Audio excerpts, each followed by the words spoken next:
선지서 변론 중 11번째 시간입니다. 오늘 다니엘 11장을 통하여 남방왕과 북방왕이 싸우는 일에 대해서, 클레오파트라나 미천한 자에 대해서, 헬라 왕과 메데바스의 왕들에 대해서, 지혜롭고 용맹한 자에 대해서, 남북전쟁과 3차 세대전과 아마겟돈 전쟁에 대해서 변론해 보도록 하겠습니다. 다니엘은 하나님의 재판관이시다는 뜻이라고 했죠.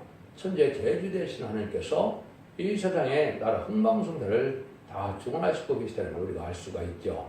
그래서 하나님께서는 인간의 생사와 권리를 하시고 왕의 세움과 평화를 주관하시고 나라의 흥망성쇠와 나라의 지경경제를 주장하시는 하나님을 알게 되셔서 살아계신 하나님으로서 천지를 대지배가 돼서 모든 일들을 진행하셔서 하나님은 의로운 나라를 이루는 것이 하나님의 예정하신 뜻이다.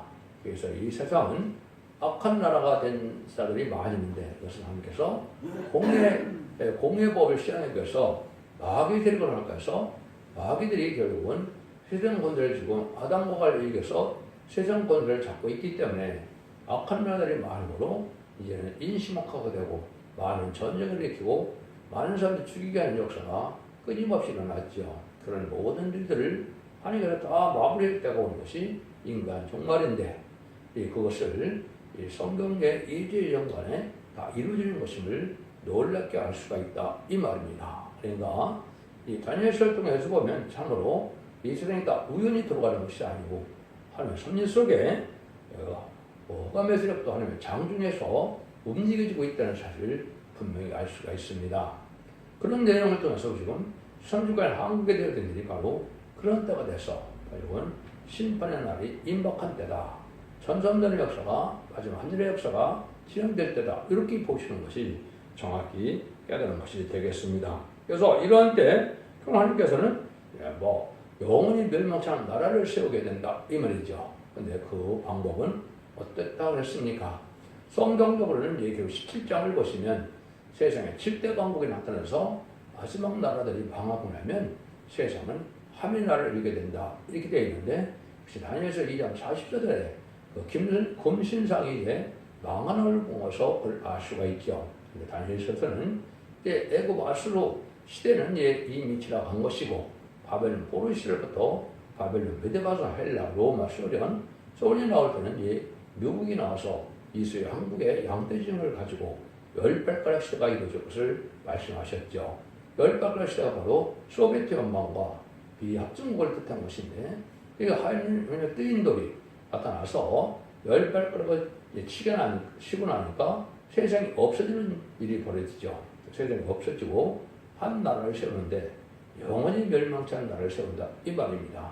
이것이 지금은 에덴 동산이 회복돼서 천연의 축복을 이루는 나라를 이룰 걸 말씀하시는데 그 일들이 이제는 곧 마지막 7년 동안에 다 이루어질 것이다 이렇게 볼 수 있는 겁니다. 그런 성경을 통해서 이제 성경 하나님의 섭리가 얼마나 이게 섭리 속에 다 완전히 이루어지고 있느냐 이거를 볼 수가 있다 이 말입니다. 그래서 11장에서는 이제 그 바벨론 시대부터 어떻게 역사가 실행되다가 마지막 3차 납봉전쟁과 3차 대전과 아마겟돈 전쟁의 끝으로 이제는 세상은 새 시대가 온다, 천년왕국의 축복이 온다 이 말씀을 하신 겁니다. 이걸 자세히 변론하면 좋겠지만 시간도 그렇고 또 다 알아듣기도 어렵고 옛날 로마나 헬라 또 애굽의 이 말들이 다 우리가 또 용어적으로도 어렵고 그러니까 지금 이 시대의 중요한 역사만 대충 보시고 여러분들은 이거 자세한 것도 알고 싶으면 첫대 중앙교회 홈페이지에 들어가시면 그것을 구체적으로 자세히 다 설명해놨습니다. 그래서 그중에 우리가 이 시대에 어떻게 해서 현재 시대가 와서 앞으로 어떻게 정리될 것이냐 이걸 중심으로 해서 오늘 좀 살펴보고자 합니다.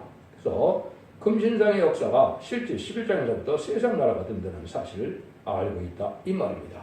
그래서 대충만 제가 몇 번의 필요만 먼저 소개를 한다면 1절에서 다리오 왕 시대에 시작이 됐다고 그랬죠. 메데바사 고레스와 아닥사탄을 지나서 다리오 왕 때 성전이 복구되는데 이때부터 이제 시작이 되는 겁니다. 그래서 그 다음에는 3절에서는 이제 알렉산더 대왕이 나타난다 이런 얘기를 했죠. 그래서 알렉산더 대통령이 이제 급부로 나타나고 오는데 사드레스는 그 나라가 네 나라로 나뉘는 걸 보여줬습니다.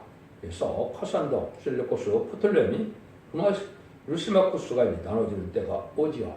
그게 쭉 내려가다가 이제 16절부터 하나님의 섭리가 이제 우리에게 이루어지는 과정을, 그전에는 이제 남방왕, 북방왕이 이제 북방왕은 로마나 이제 헬라가 되고 남방왕은 이제 애국이 되는 거죠. 수없이 전쟁을 하고 왔다 갔다 해서 이런 일이 벌어지는 것을 쭉 보여준 것이고, 우리에게 의미 있는 것은 이제 로마 시대가 나타나서 로마가 이제 다스리게 되는 때가 오는 것이 이제 로마가 이제는 이스라엘을 속국으로 삼는 시대가 오죠. 이때부터는 예수님 시대가 오기 때문에 우리에게 의미가 있죠. 그래서 로마 시대가 끝나고 나서 좀 마지막으로 소련이 등장할 걸 얘기한 것이고, 소련이 등장하면 남방왕과 북방왕이 이제 바뀌는 거죠.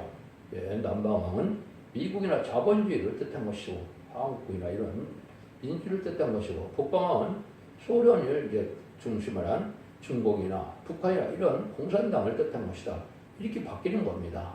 이것이 이제 마지막 전쟁의 심판의 과정을 통해서 결국은 북방왕이 다 망하고 이제는 의로운 씨를 남겨서 거룩한 날을 이루는 과정이 되어지는 것이 함에 인정된 섭니다. 이렇게 볼 수가 있습니다. 그래서 그런 과정에 우리 여러분들은 로마 시대에 되면 이제 줄리어스 시저가 또 애국을 정복하는 때가 오죠. 그래서 그때 당시에 이제 클레오파트라가 등장하게 되죠. 그다음에는 이제 어거드 시저가 가이사죠. 조세령을 베푸는 일이 이제 20절에 이루어지므로 이때 이제 무슨 일이 벌어집니까? 이것이 바로 예수님의 탄생 시대가 되는 겁니다. 그래서 예수님이 저 나사렛 동네 살다가 이게 가이사의 조세령 때문에 어디를 갔습니까? 그래서 저 북쪽에 이제 베들레헴까지 가서 예수님이 마르크에서 태어난 일이 벌어졌죠. 참 인력성 없던 일이죠. 이런 일을 통해서 하나님의 섭리는 성결에 응하고 있는 과정을 우리가 알 수가 있다 이 말입니다.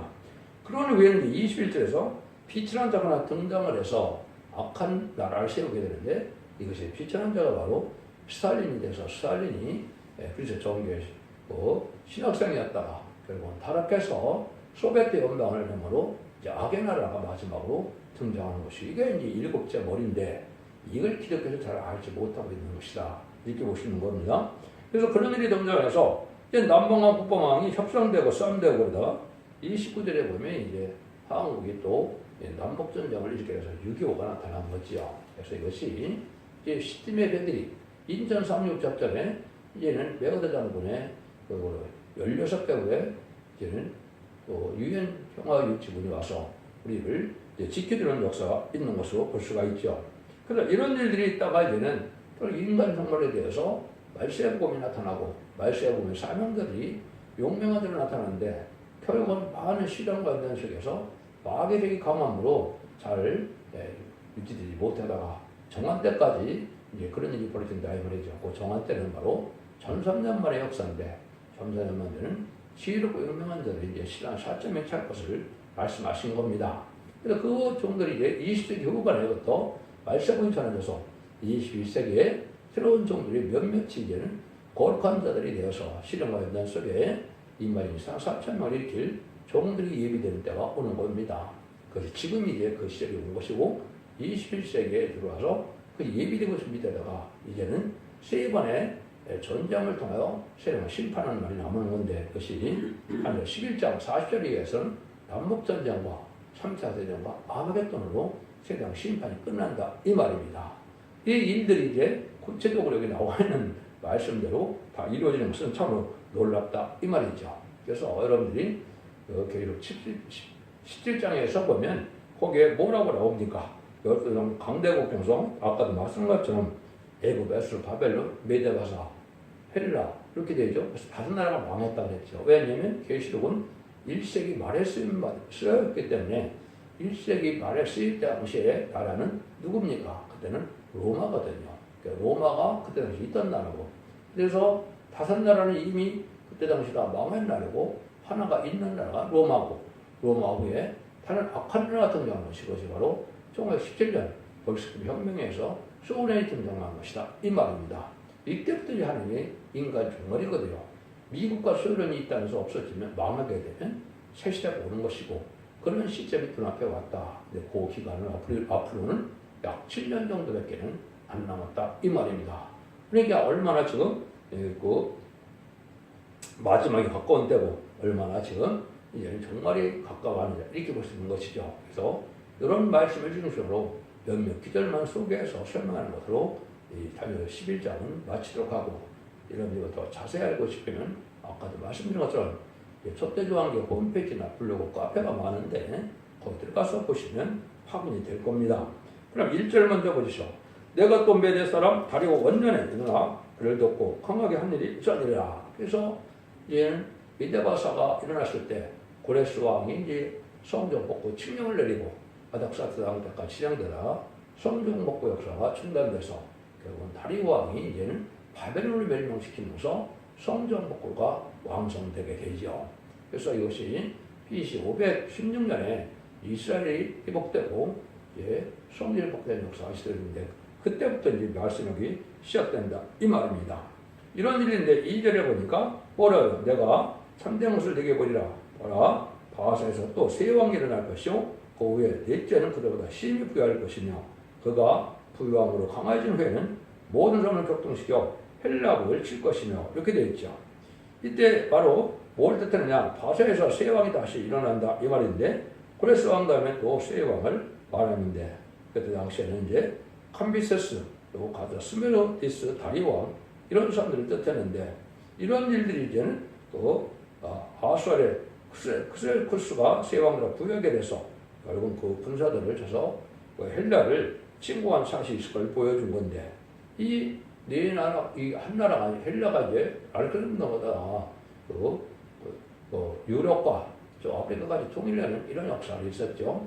그 왕이 등장해서 이제 내려는 많을 것을 말씀하신 것이 이제 3절에 보면 이렇게 나와 있죠. 창조한 능력 있는 왕이 일어나서 그 권세로 다스리며 임을 향하라. 이것이 이제 헬라 왕 알렉산더를 뜻한 겁니다.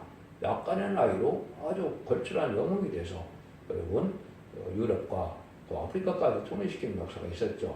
이런 일이 있을 걸 얘기했는데 이때 이제 4절에서는 그가 강성할 때 그 나라가 전하 사방에 나누일 것이나 그 자손으로 들어가지도 아니할 것이고 또 자기가 구조한 대로 권세도 되지 아니하리니 이는 그 나라가 뽑혀서 이게 쌈들이 나고 들어갔습니다. 여러분들이 이제 알렉산더가 결국은 큰 통일의 위협을 했는데 후계자를 안 세우고 죽었죠. 그러니까 열설에 보면 후계자를 세워달라고 그랬더니 알렉산더가 죽기 전에 야 후계자가 따로 있느냐 10년자가 후계자가 아니더냐 이렇게 얘기를 하니까 네 부하들이 피 터지게 싸우면서 네 나라로 갈라지는 역사가 있었던 거죠. 그 네 나라가 바로 여러분들이 이제 나눠진 것이 바로 카산더, 셀레쿠스, 프툴레미, 루시마쿠스로 이렇게 이제 나눠진 겁니다. 그런데 이제 그 중에서 다니엘서 8장에 여기 8장 9절에 보면 영화로운 땅을 괴롭히는 나라가 나왔죠. 그것은 그 네 나라 중에 셀레쿠스의 트리아 땅을 다스리는 그런 왕이 돼서 아주 악한 왕이 등장한 것이 안티오쿠스 에파피네스라는 사람이죠. 이 사람이 결국은 얼마나 악한 일을 했습니까? 이스라엘을 침공해서 막 제사를 잘 지내지 못하게 하고 돼지피를 뿌리고 막 방해하는 역사가 있었죠. 이것이 바로 임금의 마지막 적그리스도를 예표한 왕이다. 이렇게 볼 수 있는 겁니다.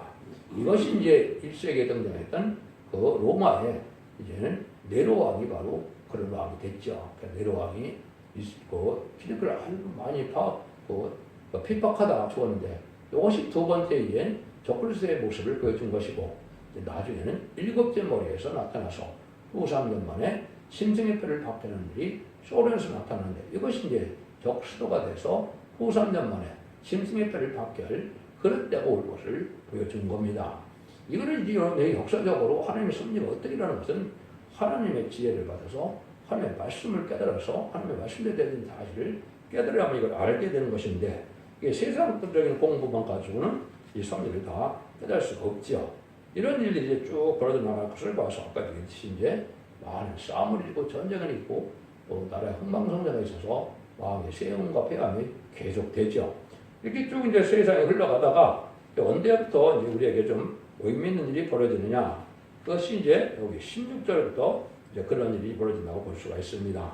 여기 보면 이제 오직 와서 치는 자 이물에 하리니 너희 그 앞에 설스라며 겠고 그가 영화로운 땅에 설 것이요 그것은 멸망이 있으리라. 여기 이제 영화로운 땅에 선다는 말이 이게 이제 중요한 의미가 되죠. 성경에서 영화로운 땅 되면 구약에는 이스라엘 백성을 뜻하죠. 이때를 얘기한 겁니다. 이때 바로 로마의 장군이 그때 당시에 폼페이였는데 폼페이가 수레를 이기고 또 영화로운 땅 팔레스타인을 정복했다 이 말이죠. 그것이 주호 시기에는 63년 정도 되는데 이때부터 이제 팔레스타인 이스라엘을 정복하게 돼서 이스라엘 속국으로 돼갖고 그때 예수님이 그 시대도 올 때까지 로마가 다스리는 나라가 된 거죠. 로마가 AD 70년에 디도당군에서 이스라엘 백성들이 완전히 다 망하는 날까지 것이 로마가 이스라엘을 괴롭히는 그런 시대가 된 것이죠. 그 이후로 이제 여러분이 아시는 것처럼 로마가 망하고 나서는 이제 그 기독교의 세력이 영국으로 갔다가 영국으로 가서 메이플러를 통해서 얘는 미국으로 가게 되고 미국에 갔다가 얘는 140년 전이 되겠네요. 내일 모레부터는 그렇게 되는데 140년 전에 한국으로 이제 그 복음이 언더우드와 아펜살론 이런 사람들이 이제 등장을 해서 한국이 영적 한국이 되는 시대가 지금 21세기가 된 것이죠. 그래서 내년 140주년인데 아주 의미한 해가 되고 한국이 이때부터 이제 마지막 선진국가가 돼서 세계 통일의 평화를 이룰 선진국가 되는 것입니다. 이것이 이루어지는 선지대로 이루어지는 거거든요. 그래서 영원한 땅 팔레스타인을 정복하는 일이 벌어지는 것을 여기 뜻했다 이렇게 볼 수가 있는 겁니다. 그래서 이때부터 유대민족과 로마의 관계가 이제 로마가 유대를 관할하는 시대를 온 것이죠. 마치 일본이 우리나라를 약 35년 정도를 우리나라를 숨고 식민지를 다녔던 것처럼 그런 시대가 로마에서 많이 간섭을 받게 됐죠. 바벨론 폴론 70년 동안도 그런 일이 있었지만 로마가 이스라엘을 참으로 많이 괴롭히는 일이 있었던 거죠. 이런 일들이 이제 성령 섬석에 이루어진다 이 말입니다. 그래서 그런 일들이 이루어질 때 17절에 보면 그가 결심하고 종의 힘을 다하다가 이르렀다. 그와 화천할 것이요 그 여자들을 그에게 주어 그 나라를 패망케 하려 할 것이나 이루지 못하리니 그에게 무익하니라. 그때 로마가 유대와 수갈레를 정복하기 전에 마게도냐와 트레스를 점령해서 헬라왕 알렉산더 죽은 후에 사분된 영토 중에서 이제는 애국에는 그 일들을 좀 로마에게 점령당했다. 그래서 헬라 다음에 이제 헬라 나라들 대부분 로마가 정복하는 시대가 왔다. 그 말입니다. 그래서 로마가 이제 강국에 대해서 이제 모든 길은 로마가 통한다.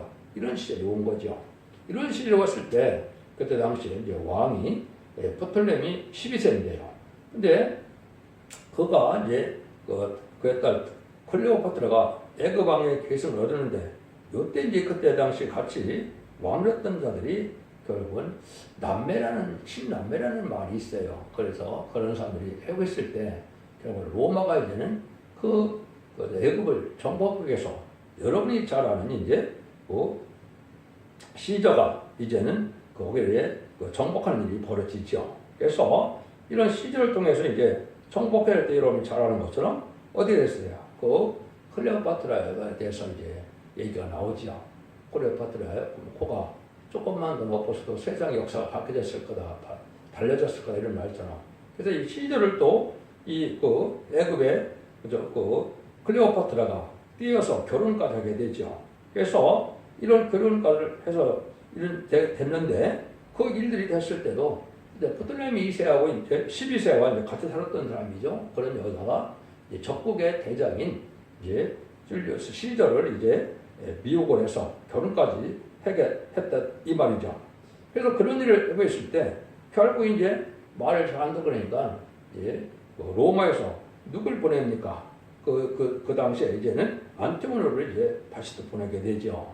안티고노 장군이 이제 가서 하게 되는데 이 여자가 또 그 시절을 버리고 안토니아하고 또 결혼하는 일이 벌어지죠. 참으로 희한한 일이죠. 그래서 적국으로 된 그 대장들을 다 꿰어서 두 번씩을 이렇게 결혼하는 것이 참 놀라운 일인데 이런 일들이 이루어지는 내용이 여기 지금 이제 17절에 나와 있는 겁니다. 나중에 또 그래서 시절을 배반하고 클레오파트라는 또 안토니아에게 들어간 일이 벌어지죠. 근데 이때 당시 이제 시저가 아주 이제는 큰 저기를 가지고 있었죠. 큰 권세를 가지고 있으니까 아주 여러분이 그 영화에 보면 대단한 이제 권세가 로마의 이제 입장에는 그런 모습을 볼 수 있는데 이런 강한 장군이다 보니까 욕심이 생겼죠. 자기가 황제를 내는 마음을 가지고 있었습니다. 그걸 알게 된 것이 18절이에요. 후에 그가 얼굴을 손들러 들이까 많이 취할 것이나 한 대장에서 그의 보이는 쑥을 씻고 그 쑥을 그에게로 돌릴 것이므로 여기에 바로 이제 그 시저가 그 집중관이 되었을 때 결국은 이제 뭐는 거예요? 그 사람이 황제를 되고자 하는 것이 있는데 그 부하가 그 사람이 바로 여기 이제 한 사람이 브루토스라는 그 부하가 그 사람을 찔러 죽였죠. 그래서 언로에 참석했을 때 시저를 찔러 죽이는 일이 벌어졌죠. 이런 일이 이제 로마 역사가 이제 진행되면서 이제 이때 이스라엘과 관계가 또 이제 다시 이루어지는 겁니다. 그래서 이런 천국의 영웅이 시저는 이제는 이렇게 해서 몇 개 죽게 됐는데 20절에 보면 이제 찔려서 시저가 죽으니까 그 일을 이을 자가 도둑이라는 대로 그 나라의 아름다운 곳으로 들어다니게 할 것이냐 그가 분노함으로 싸움이 없이 몇 날이 못돼 망할 것이요. 이 말은 이제 줄리어스 시저가 죽었는데 오거스트 시저가 가이사 아우구스트를 뜻합니다. 이게 계승하게 됐죠. 이 사람들은 이제 뭐 생질이라 그러니까 조카지요. 그 조카하고 이제 이렇게 이제 저기 바뀌게 된 거죠. 그래서 이 오거스트 시저가 바로 이제는 그때부터 이제 시저라는 말 자체가 이제 신성장려라는 이제 황제를 우상화시킨 거죠. 따지고 보면요. 그러니까 그런 일이 벌어졌는데 이때 이제 여기 영화로운 땅이 또 등장하죠. 이때 이제 아까 말씀드린 것처럼 영화로운 땅에 두루 행한다는 말이 있었는데 이것이 바로 이제 오거스트 시저가 베란간에 이제는 조세령을 내린 거죠. 이 조세령을 통해서 이때 당시 이제 성모 마리아가 예수님을 이제 임신해서 예수님이 이제 만삭이 되는 시절이 온 거죠. 그런데 베란간에 이제 이런 조세령을 내리니까 예수님이 나사렛 동산에 살다가 이제 미가 5장 1절에 나와 있는 것처럼 베들레헴 땅에서 예수님이 탄생이 되기 때문에 그 조세령을 여기 자기 고향인 베들레헴에 가서 이제 예수님을 거기서 낳게 되는 거죠. 그래서 미가서 5장 1절 2절이 응하는 일이 벌어진 거죠. 그래서 참 놀라운 거죠. 인류 역사상 이런 일이 없었는데 그것이 하나님의 섭리가 세상 왕들을 추정해서 하나님의 섭리의 말씀을 이루어가고 있다는 사실을 가지고도 놀랄 수가 있다 이 말입니다. 그래서 이런 가이사가 조세령을 내린 후에 이제는 어떻게 되느냐 바로 요셉대 나라인 이 로마가 망하고 난 다음에는 이제는 세상에 강대국으로 나타난 것이 이제 한참 후회되는 것이 바로 누굽니까? 바로 소베트 연방에 이릅니다. 그 일들이 이제 나타나는 것이 바로 21절입니다. 또 그를 이룰 자가 한 비천한 사람이라 나라의 영광을 그에게 주지 아니할 것이나 그가 평안한 때를 따서 결국 나라를 얻을 것이며 그랬죠. 비천한 사람이라 이렇게 되어 있어요. 그래서 비천한 사람은 아까 얘기했듯이 스탈린인데 스탈린 그리스도 종교의 신학생이었다가 자기 아버지를 무시하는 걸 보고 원망불평을 했다가 마귀가 들어가서 레닌 막스주의와 합해서 볼셰비크 혁명을 일으키면서 소비에트 연방이 이제 탄생하는 일이 벌어진 것이죠. 이런 일이 쭉 이루어지다가 여러분 80년대 후르시초프가 등장해서 이제는 개혁개방에 페리스타까지 등장하다가 결국은 1991년 말 이제 소비에트 연방이 무너졌죠. 그래서 지금 다시 지금 러시아로 지금 들어간 것처럼 되어 있는데 이 소련의 나라 결국 나중에는 삼태전에서 이기게 돼서 그 나라가 강한 나라가 될 권리가 있었는데 그 일들이 결국은 어떻게 했어요? 이것이 이제 계시록 8장 6절에서 10절까지 보면 첫째 나팔부터 넷째 나팔이 불러주는 재앙이 내리는데 여기에 바로 볼셰비크 혁명에서 전 세계 3분의 1을 공산화시킬 걸 얘기한 겁니다. 그래서 정확히 1970년 4월 30일 베트남이 전쟁이 나타났는데 결국은 미국이 쳐서 월명이 이겼죠. 그래서 이것이 바로 열불의 열나라 위성국가가 완성되는 시점입니다. 그래서 전 세계가 3분의 1이나 영토적으로나 인구로 3분의 1이 공산화되는 것이 하면 삽니다. 이 말입니다. 그래서 이때부터 본격적인 이제 뭐가 된 것이냐 이것이 인간의 종말이 된 것이다. 이 말입니다. 그래서 이때부터 이제 많은 일들이 이제 이루어지는 것이 또 이제 소련이 등장한 것도 이제 이거 베트남 전쟁이 끝나고 난 다음에는 이제 많은 그 소련과 중국이 이제는 아주 강대국이 돼서 협상을 하고 뭐 이런 시대가 쭉 지나게 된 거죠. 그래서 많은 일이 이제 이렇게 이루어지는 그런 시대에 이제는 결정적인 일이 바로 어디에 나타나느냐. 그래서 여기 24절에 보면 무슨 일이 여기 벌어지느냐 보면 그가 평난 때 또 가장 길정세 들어와서 그 열조의 조상이 행하지 못하는 것을 행할 것이요 그는 노력하며 탈출한 재물을 무리에게 흩어지며 뭐라고 그랬더라 얼마 동안 산성을 칠 것인데 때가 이르기까지 그리하리라. 그래서 이것이 바로 아까 얘기했듯이 이제 전 세계의 3분의 1을 공산시키고 열렬한 의인성국가를 만드는 역사가 그렇게 쭉 진행된 것이죠. 그것이 20세기 후반까지 그런 일이 벌어진 거죠.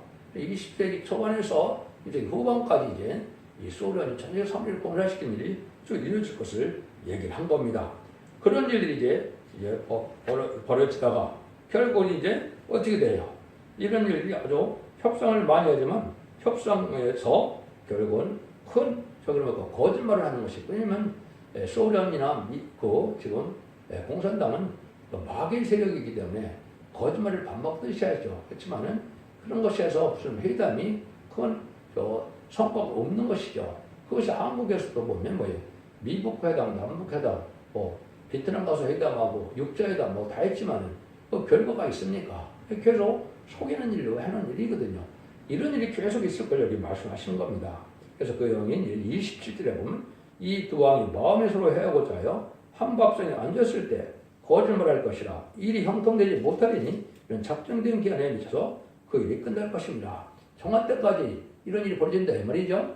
이것이 이제 김대중 정권, 노무현 정권, 이제 문재인 정권까지 이런 일이 벌어진 겁니다. 한국적으로 봤을 때는 이것이 이제 많은 협상을 하지만은 표 진전이 없고 그냥 속하고 속기만 하고 당하기만 한 거죠. 그래서 많은 물질을 퍼주고 많은 돈을 갖다 주고 지금 보면 지금 밝혀지는 걸 보면 뭡니까?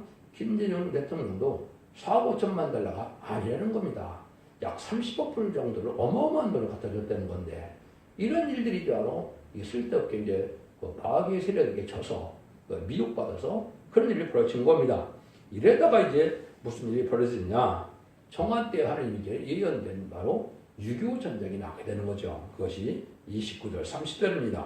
작정된 견에 그가 다시 나와서 남방에 이를 것이나 이번이 전번만 못하리니 이는 간다 기띠네 애들이와 그리로 그를 칠 것이라 이랬죠. 이것이 이제 6.25 전쟁이 나타난 건데 하나님은 이제 예제장간에 남한으로 말미암아 선지과를 삼아서 세계통일의 평화를 전선만에 선지과 쓸 그 나라로 예정했기 때문에 하나님께서 이제는 그러한 전쟁이 났을 때 어떤 일이 벌어졌습니까?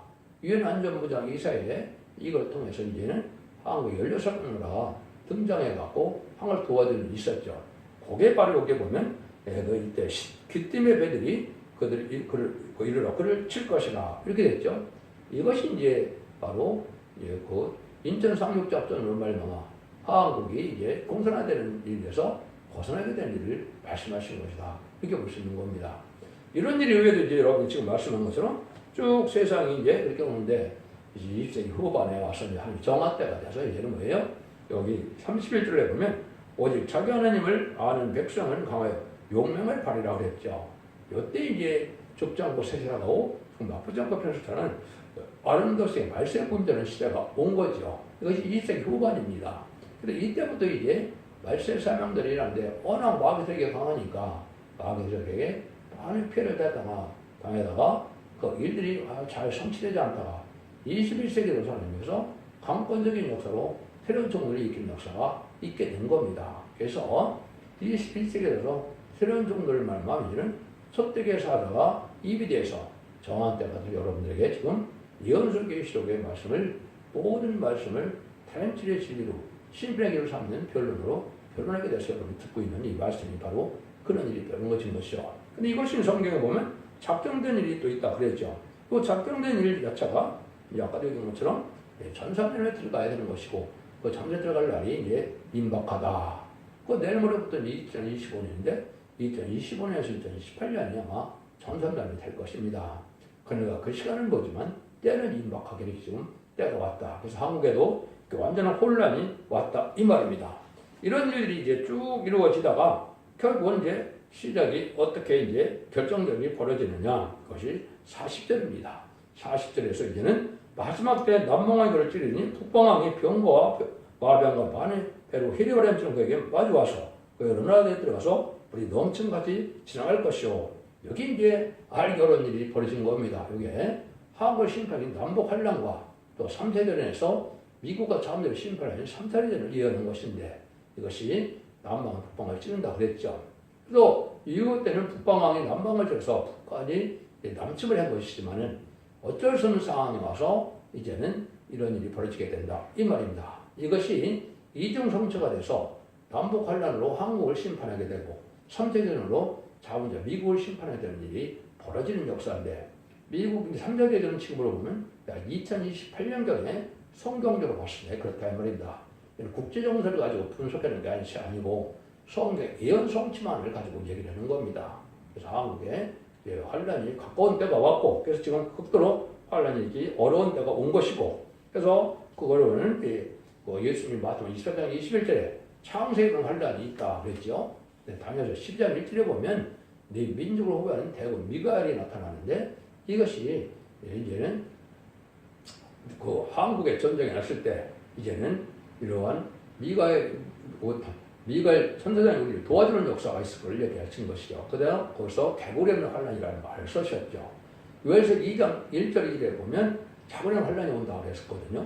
이게 바로 한국에 대한 환란입니다. 그래서 이것이 요에서 2장 15절에 금식성으로 영해서 응답받음으로 요에서 2장 20절에서 남북통일을 시키는 역사가 오죠. 그것이 미가서 2장이나 이제 미가서 아니라 나홈서 2장이나 미가서 5장 5절 6절에 보면 이제 아술 군대가 서들어와서 그가 우리의 필경이 된다. 예수님의 평경이 되는데 이때 권세받은 종들이 나타나서 청건선을 동원해서 한국에 통일시키는 역사가 옵니다. 이때부터 본격적으로 전 세계가 깜짝 놀라서 한국에 바로 선축의 삶을 감당해서 전산점의 인천 역사가 시작될 날이 임박하다. 이렇게 보셔야 되는 겁니다. 이런 일이 일어나는데 이 3자 대전 때는 이제는 어디까지? 육적 이스라엘 백성들까지 피해를 받게 되는 것이 이제 41절, 42절입니다. 그가 또 영원한 땅에 들어갈 것이요 많은 나라들을 패망케 할 것이나 어제 에돔과 모압과 암몬 자손의 존귀한 자들은 그들을 벗어나리라. 그러니까 열국의 조선을 펴리니 애굽 땅도 면쯤 얻을 것이요. 이 영원한 땅이 이제 지금 육적 이스라엘 백성을 뜻합니다. 3세년에서 중동에서 일어나는데 이때 이스라엘을 이제 정복하게 되고 피해를 당한다는 얘기죠. 그 다음에 아프리카까지 이제 진입해서 아프리카에서 이제 이 후삼자들을 지날 것을 얘기한 것인데 그게 바로 43절입니다. 그래서 이것이 이제 43절은 후삼년 만에 이제 짐승 통치할 때 아프리카가 이제 그 소련을 이제 섬기는 일이 벌어진다고 그것이 바로 그가 권세로 애굽의 금은과 모든 보물을 잡을 것이요 리비아 사람과 그 사람이 그의 시종이 되리라 그랬죠. 그래서 이제 아프리카가 결국은 공산당에게 피해를 당한 후삼년 만에 공산당의 하순이 된다. 이게 오시는 거죠. 이것이 이제 이사 18장 5절 6절에 그런 일이 또 예언이 되어 있습니다. 그래서 아프리카 땅은 제레미주가 올 때까지도 분명히 발달이 못하는데 그럼 이런 과정을 거쳐서 왜냐하면 아프리카 땅이 왜 그랬습니까? 창세기 9장에 보시면 노아의 자손 중에 셈과 함과 야벳이 있죠. 그래서 함이 바로 범죄했기 때문에 노아가 저주를 받는다 그랬죠. 종이 된다 그랬죠. 그래서 그 사람들이 결국은 종이 되는 신사가 오게 되고 천년왕국에서도 왕권을 받지 못하고 종된 신사로 살아가게 될 수밖에 없는 건데 그런 일들이 이루어질 걸 얘기한 겁니다. 그래서 그거를 이제 이사 18장 5절 6절에서는 뭐라 그랬느냐 그 연한 가지를 펴진 가지를 찍어버려서 산의 독수리들에게와 땅의 들짐들에게 끼쳐드리니 산의 독수리들 것을 과하하며 땅의 들짐들이 그것으로 과동하리라고 했거든요. 이것이 후삼자문을 지난다 이 말입니다. 산의 독수리같이 들짐 같은 세력이 바로 무신론의 공산당 세력이다 이 말이거든요.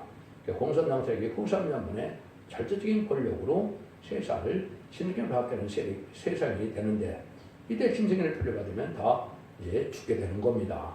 그전 1300년 만에 이제 바스레 복음에 다리질을 전하는 종이 나와서 천주교들 예언할 때 이때 순종해서 이비처보를 인도받게 되고 또 일본 나라에서 변화신천하는 이런 은혜를 받지 못하면 다 멸망하게 된다 이 말입니다.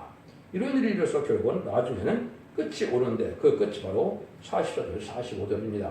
오늘 마지막 아마겟돈 전쟁을 뜻한 겁니다. 후삼전만 지나서 아마겟돈 전쟁이 이루어질 때가 바로 44절 45절입니다. 그러나 동북에서 소문이 일어나고 번민기압으로 그가 분노하여 나가서 많은 나라를 다 도륙하며 침략하여 할 것이나 그가 장막국면을 바다와 영어롭고 거룩한 산에 베풀 것이나 그의 끝이 이르리니 도와줄 자가 없으리라 그랬죠. 동북에서 북방을 번민하는 역사가 온다. 이것이 이제 동방 역사, 세일 역사인데 한국에서 13만 4천을 일으키는 역사로 이제 강한 세력의 역사가 나타난 것이고 시온의 강국이 이루어지는 역사가 나타난 것이거든요. 결국 나중에 지상 변호심들에서 공론이 있음을 용접했다가 아마겟돈 때 이 땅에 백마탄 부대로 오는 예수님이 올 때가 바로 여기 번민케 때다 이 말입니다. 그래서 이때 아마겟돈을 앞두고 이제는 변호심을 했던 종들이 결국 19장 21절 사이에 아마겟돈 전쟁을 치르러 10절에 보면 만왕의 왕을 따르는 백마탄 군대들이 있다고 그랬죠. 그것이 이만 이스라엘 4천명인데 이제 최종 승리하게 된다. 그래서 그때 지하도시로 피난하게 되는 것이 바로 공산당인데 꼴려서는 장막공전이라 그런 거죠. 근데 그들이 망할 때 아무도 도와줘야 한다. 그러죠. 그래서 아마겟돈 최종적으로 이스라엘이 나불다 없어질 때 그들 다 멸망시켜서 아마겟돈 전쟁이고 그때 승리함으로 이스라엘은 새 시대가 이루어져 천년으로 오게 된다. 이 말입니다. 이 말들에서 세상은 이제 끝이 나서 그는 눈물, 고통, 질병, 재앙 없는 이러한 세상이 이루어진 것이 에덴동 회복인데 이것이 불언가 이루어진다. 그래서 아마겟돈은 약 2032년경에 일어날 것으로 예상이 되고 재창조와 이제는 정확히나 2033년에는 예수님 만행으로 이 세상을 세계 평화의 나라로 다스리는 의로운 통치자가 와서 앙시되어 올 것을 말씀하신 것이다. 이렇게 볼 수 있습니다. 이 과정을 통해 여러분들은 참으로 역사가 우연히 흘러가는 것이 아니고 하나님 세밀히 간섭해서 정한 때 다 이렇게 악한 자, 의로운 자가 다 등장해서 성을 이루어가는 것을 우리가 알 수가 있다. 이 말입니다. 기독교의 2000년 역사가 예수 믿고 중생받아서 결국 영원한 것으로 끝을 맺는 것이 아니고 환란 재앙의 날에 살아남으면서 남는 남의 역사에 대해서 세계 축복을 누리는 것이 하나님의 이 시대 큰 구원의 역사고 기독교 종말에 완전 축복의 역사로 나타나는 것이다. 이렇게 그러면 잘 생각하셔서 지혜롭게 심장으로 남은 종 남의 역사에 대해서 자손 만대의 축복을 누리는 복된 종들과 성도님들이 다 되시기를 예수님으로 간절히 축원드립니다. 아멘.